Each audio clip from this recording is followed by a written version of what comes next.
Londres se tornou a maior cidade do mundo no século XIX, com uma população que se multiplicou por 6.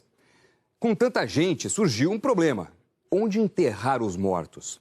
Foi nessa época, quase 200 anos atrás, que foram construídos os 7 Magníficos. São cemitérios da era vitoriana, cheios de arte, de simbolismo, de histórias, como mostra o correspondente Pedro Vedova na crônica de hoje.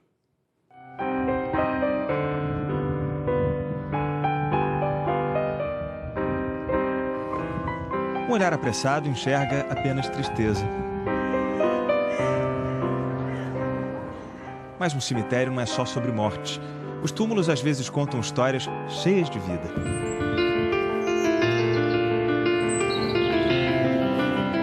Séculos atrás, famílias pagavam caro para artistas criarem mausoléus. Túmulos já foram uma forma de ostentação. Mas a morte é o maior dos niveladores. Grandes proprietários de terra dividem os palmos de chão com os pobres.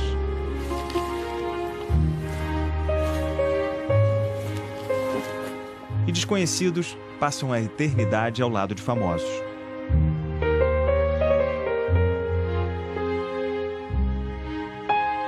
Cemitério em Londres também há uma aula social. As lápides guardam dados sobre mortalidade infantil das eras industriais. Esse historiador conta que essa família, por exemplo, perdeu 4 crianças numa mesma semana por causa da coqueluche. Hoje em dia, uma doença muito menos letal.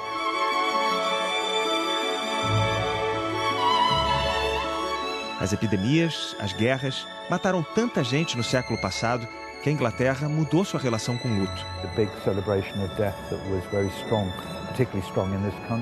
Ele disse que antes se bebia em memória da pessoa que morreu, mas foram tantas mortes precoces que os ingleses agora têm uma postura mais fria em funerais.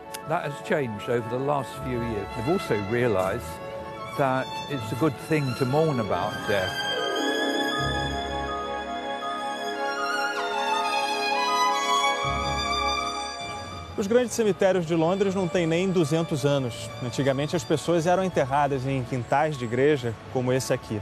Só que na segunda metade do século XIX, a população londrina dobrou para 2 milhões de pessoas. E sepulturas começaram a ficar superlotadas, a ponto de às vezes nem enterrarem os corpos direito.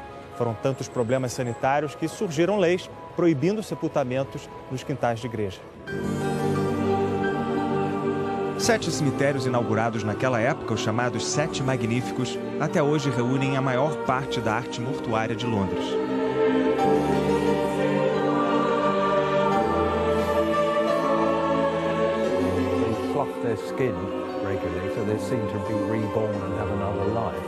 A serpente simboliza o renascimento, porque troca de peles durante a vida.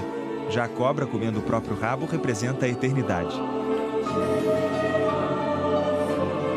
As tochas de cabeça para baixo são uma extinção da chama da vida. E a coluna quebrada, uma morte prematura, algo que perdeu o suporte.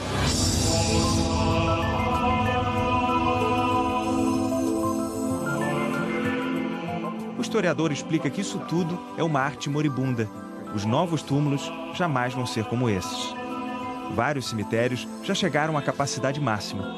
O quadro só não é desesperador porque a maioria dos londrinos prefere ser cremada.